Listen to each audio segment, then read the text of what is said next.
Hi everyone, welcome back to another video from Tutorialify. In this episode, we will be learning how to mark Canva notifications as read.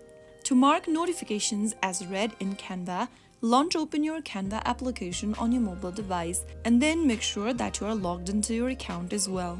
After you're inside the homepage of Canva, tap on the hamburger menu at the top left corner. Now this will open up the menu option. Tap on the little bell icon in the expanded pop-up at the top right.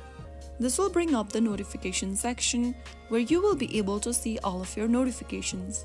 In order to mark a notification as read, all you need to do is to tap on the three dots at the top right and click on Mark All as Read. Right after you do that, you will be able to mark all of your notifications as read. So that is how you can easily do it. I hope you found the video helpful. If you did, make sure to give us a thumbs up.